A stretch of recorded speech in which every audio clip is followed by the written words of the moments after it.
So this is a live episode like the one we did once last year. We have a wonderful small audience here in the studio. Give yourself a round of applause. And thank you. And welcome to all of you beautiful people watching on your screen at home or wherever you are. I'm not sure where you are.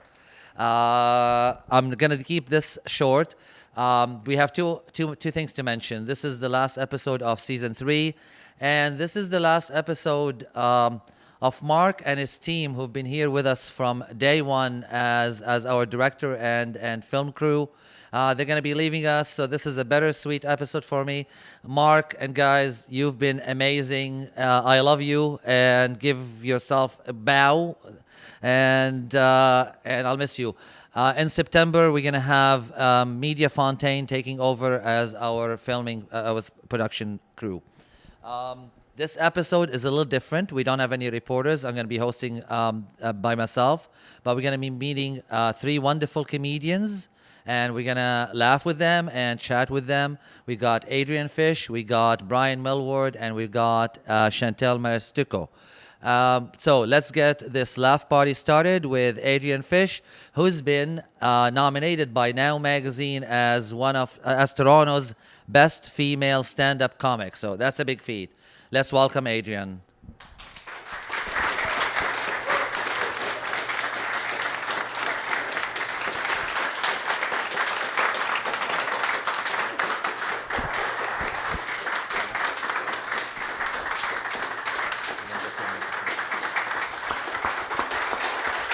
Thanks so much.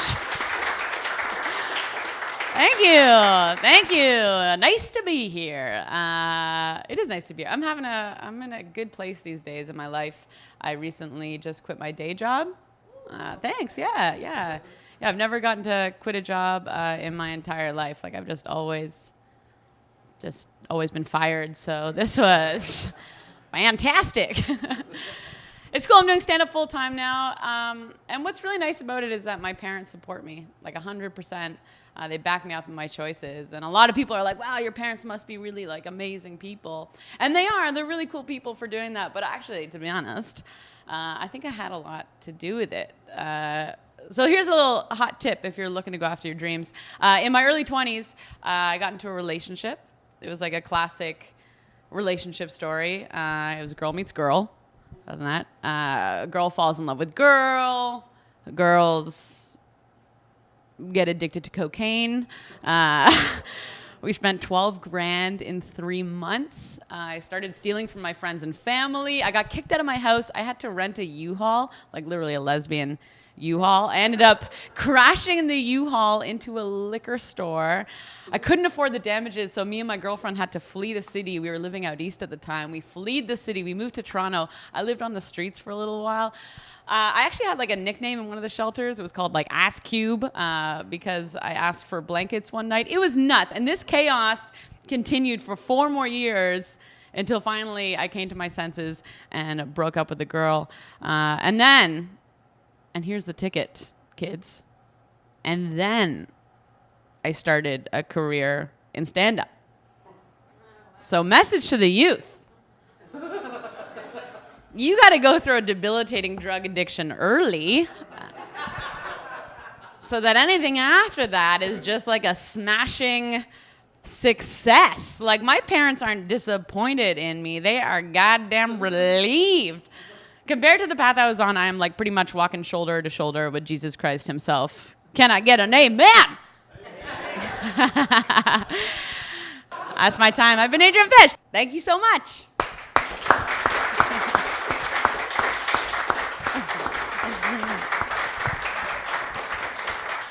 So wow, that's quite a story, your life. Yeah. I didn't know that part. Yeah. Let's talk about work.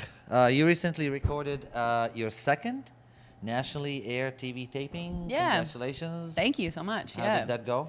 It was great. It was for the Winnipeg Comedy Festival. CBC is affiliated with that. And it's great. I mean, it's so much fun with all you get like a theater and there's 2 tiers. And when you're a comic and you see 2 tiers of people, it's like, wow. It was really cool. Where can we see it? I think July 12th, it's airing. The first one there is airing, and I'm not sure the date on the second one. It'll repeat, yeah. Is that something going to be on your website, on Facebook? Yeah, it'll definitely be on my website, www.adriennefish.com, for any of those kind of updates, shows, all that jazz. Cool. Let's see. What got you into comedy? How did you get your start? Where did you get your start? That sort of stuff. I've always liked performing, but I didn't really have an outlet for it. And then I was I just got back from traveling through South America, and I was on a rooftop, and I was talking to a friend of mine, telling her like a story. I was like, and this happened, and this happened.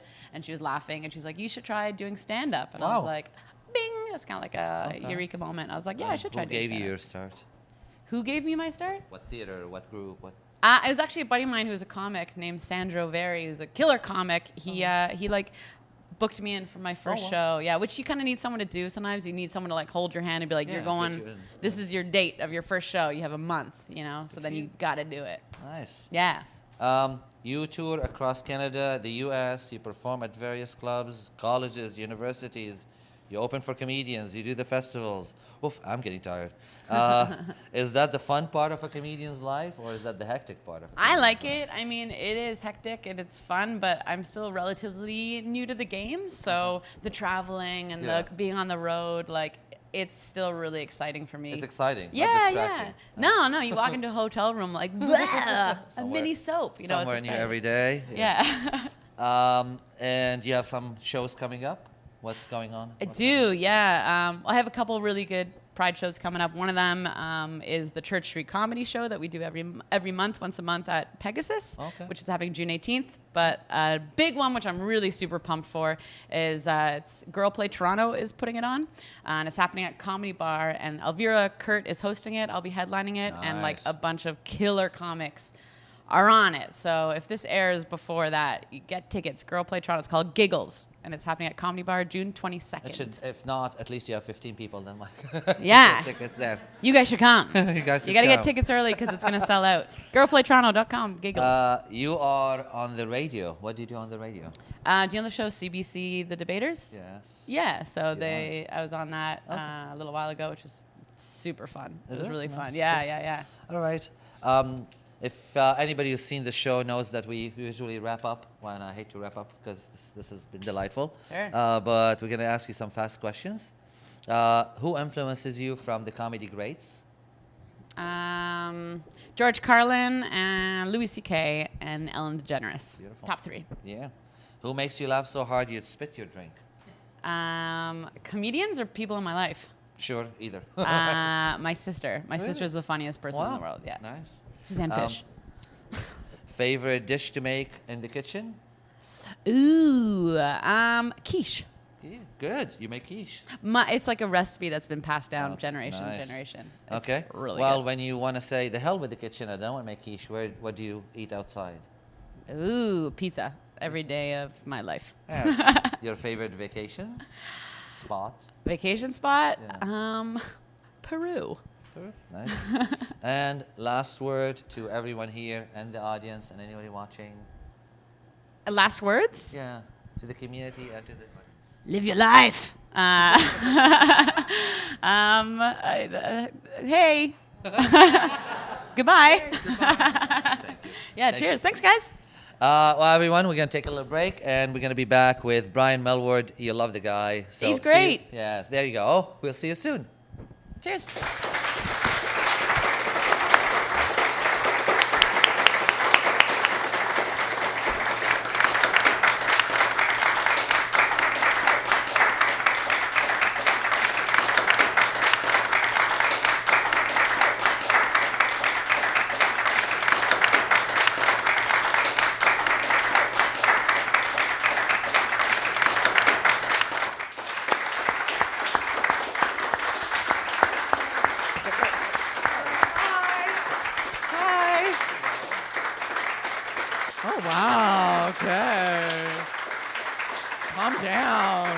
Homos. It's gonna be okay. How's everyone doing? Having fun? Good. So I'm actually really excited about this year. I feel like this year is gonna be a big one for me. I'm actually turning 27. this year, which is exciting. I feel like that's a big birthday, right? And my friends always ask me, they're like, Brian, what is your secret? Acne.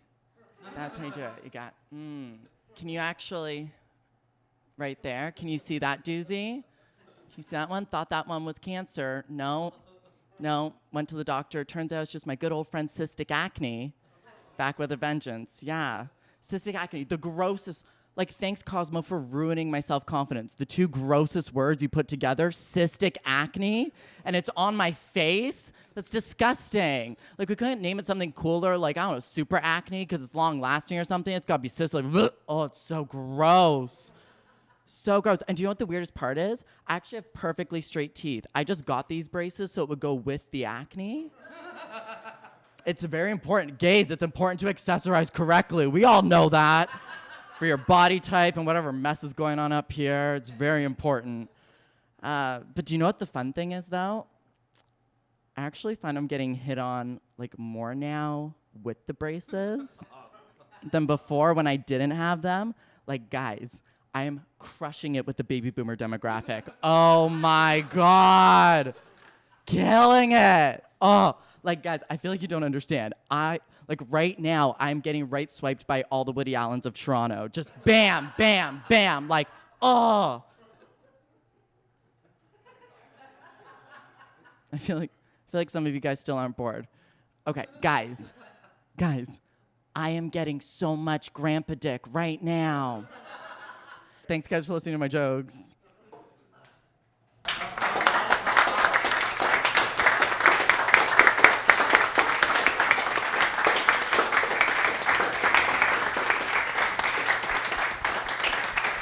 So that was great. Thank you. Thank you. And welcome. When did you start? You're an alum of Second City, is that right? Yes, I'm still a baby to the comedy scene. I've only been in it for about 2 years. Wow. And I was very nervous at the beginning, so I went and took classes at Second City, so that way someone could tell me I was funny, and then I would actually do it for real. All right. How was it? How was Second City? It was really good. It was really good. It's good. I think people need to be told, you know, sometimes that they're not funny or that they're not good at what they want to do. And it's good to do that in a controlled atmosphere, right? So you go there and you just have fun. And then some people are like, oh, I'm a genius. And then other people are like, oh, this was enough. So it's good. It weeds people out. You're a champion of some sort. What was that all about? Okay, why that's really something that it's like, I put it on my resume because it looks nice, but I'm the champion of the Toronto Comedy Fight Club. So it's like this group, it was the show that was produced, and it was a roast competition. So we all had to roast each other, right? And I ended up being the champion. But I don't think it's because I'm a very good roaster. I think it's because people were scared to make jokes about me because they didn't want to think that they were doing like a hate crime. So I just like skirted by. Like people would just be like, your name's Brian. I'd be like, oh wow, burn. And then I would just destroy them. But I think they felt bad. So I don't know if it's a true championship, but I'll take it. We can't chat with you without bringing up this. Your bio says you are a comedian and zoologist, paving the way for the one other comedian zoologist who will come after you. Oh yeah, it's a big torch I'm passing on. But, tell us about that. You studied zoology. I'm studying zoology right now. I'm actually doing my master's right now. I just finished my first year of that, which is exciting. But it's an interesting balance act. I feel like I'm kind of living two different lives. I'm very part of me feels like I'm Hannah Montana, but closer to the poverty line, not making the best financial options. No wig, nothing. Sometimes I do put on a wig. Sometimes I put on a wig. Yeah, I didn't put it on today, but my comedy wig's a nice redhead. Okay. And then my zoology wig's a mousy brunette. You know. We're gonna wrap up. Unfortunately. No. So we're going to ask some quick questions. What makes you laugh? My mother, but not in the good way. Who makes you laugh? I guess still my mother, but no, okay. No, but she would not seriously, go on who makes stage. you laugh? Who makes you from the laugh? comedians? Oh, from comedians. Well, the people who are on, Adrienne and Chantel crack me up so much. Okay. I'm also really into Catherine Ryan. She has an amazing Netflix. Ali Wong has an amazing Netflix special. Sarah Silverman. I'm into the women. Okay. Well, that The part of my Reggie. life, not in other parts of my life. But I'm into the women for comedy. Your favorite way to unwind? Cuddling with my dog or having like just dance parties by myself. Oh, nice. Put on some Pussycat Dolls in the shower and I'm there. Tattoos or piercings? No, I'm a pure boy. Oh. I've got nothing. I've got really good ideas for tattoos, but I can never commit to it. Boxers or briefs? As long as there's a dick underneath them, I'll take anything. And last word to the audience here. And This is going live, right? Like this will eventually be on eventually television. be on Rogers. Cool. You're gonna destroy my show and be Perfect. canceled, but thank you. Yeah, no problem. My pleasure. Cheers. It's been a treat. And last words to the audience and to everyone. Your last words. See ya. Love you. Hey, yeah, what am I supposed to give like advice to these people? Sure. Yes. Love each other. Oh yeah, love each other. Peace. Be kind to one another. Bye-bye. I'm gonna be Ellen. Thank you, everyone. So we're gonna take a little break. Thank you, Brian. And we're gonna be back with Chantel Marostica, who's known for their unique brand of high-energy physical comedy, storytelling, and impressions. See you very soon.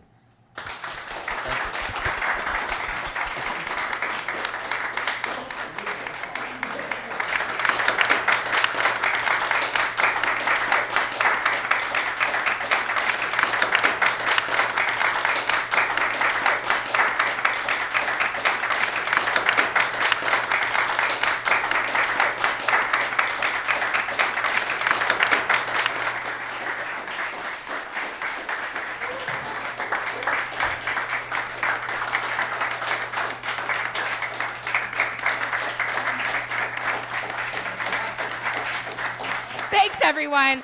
It's me, Chantel Marostica, reporting live from this Starbucks parking lot in Burlington, Ontario. Thank you.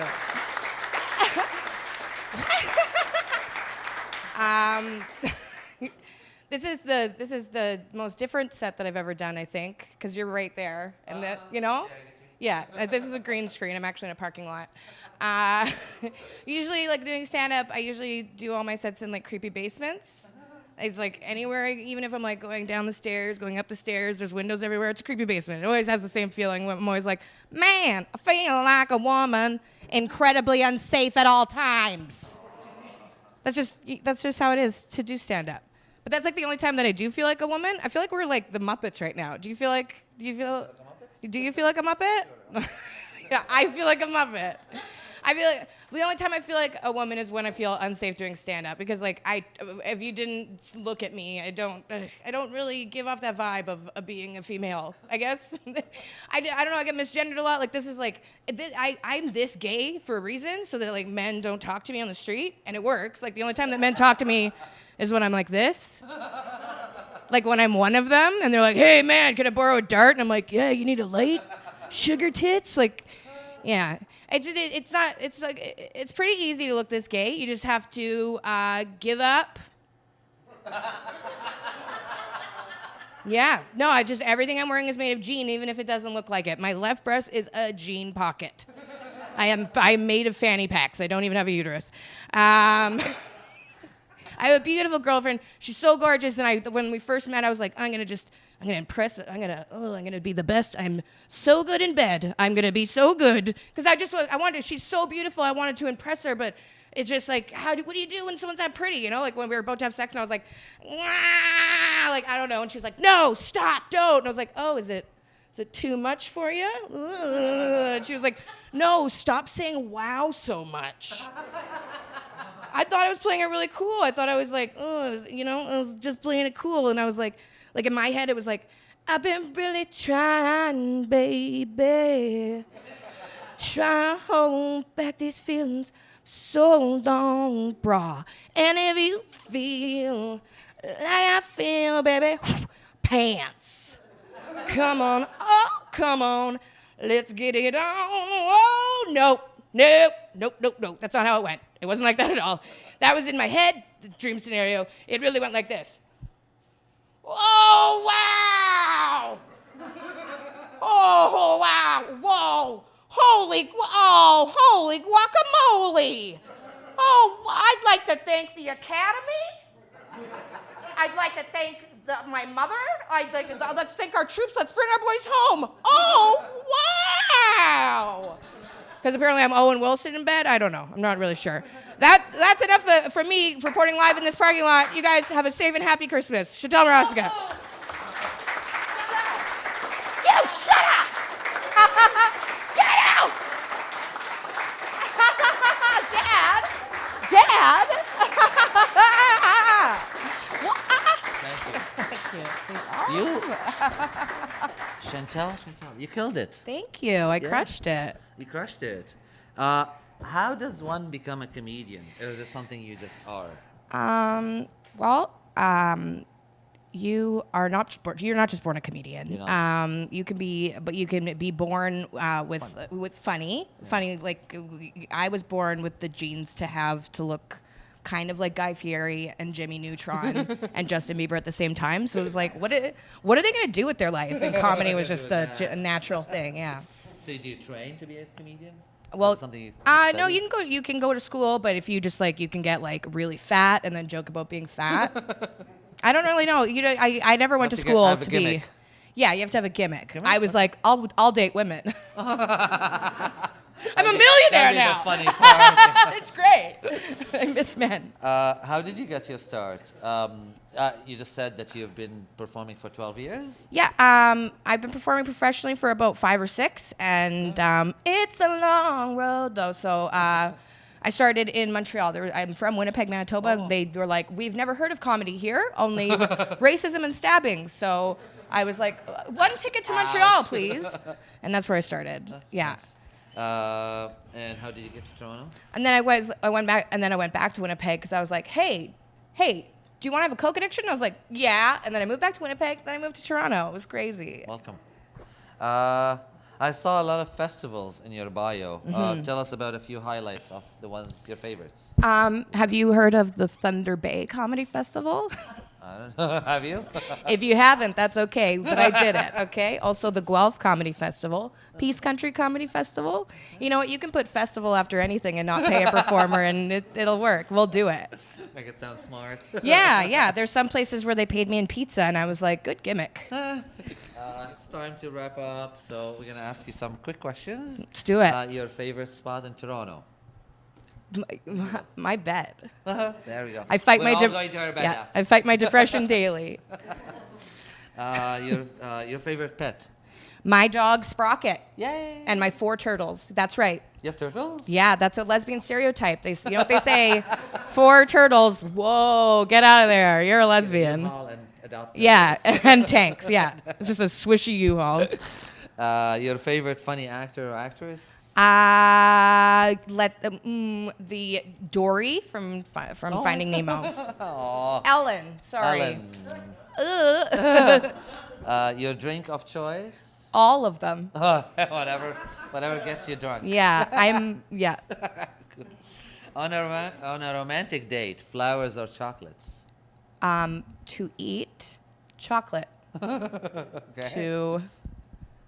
What would you do with the flowers? Don't know what I was saying. I don't know. I was like, oh, yeah. I really set myself up for disaster there. And last words to the community, to the audience, to our audience here. Fentanyl is a devastating drug. Be careful where you get your drugs from. Yeah. Stay in school. Stay in school. Stay in school. Thank you.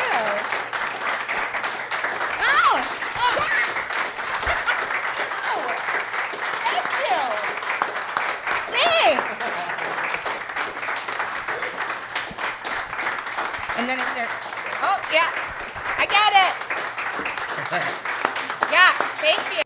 I was really lucky to be part of the On the Couch participating audience for our comedy special. Lots of fun, some really funny comedians from our community. So I thank On the Couch for putting this out there so we can watch this stuff, because we don't go out as much as we should. But at least this way we can still be in touch with our beautiful community that's funny today. And I really appreciate it. So thank you, On the Couch. Keep it up. Thank you so much On the Couch for inviting me to attend this taping today. Those comedians were fabulous. They rocked my socks. I hope I come back for another taping. It's great that you've brought them here and sharing them with us in this way. Really, really fantastic. Thanks so much On the Couch. I hope to come back again.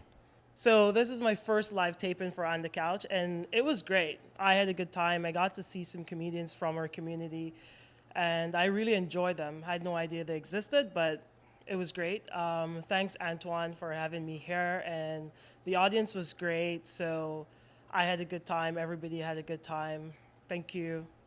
So we've been doing this show for 3 years. It's been a wonderful journey. Thank you for your support and for your love. We're going to be back in September. As long as there are wonderful artists in the community and creative people that we want to feature, we're just going to keep going. Thank you for everyone who dropped by to watch the show today here at the studio. And thank you for watching. And have a great summer, everyone. Take care. Bye. Cheers.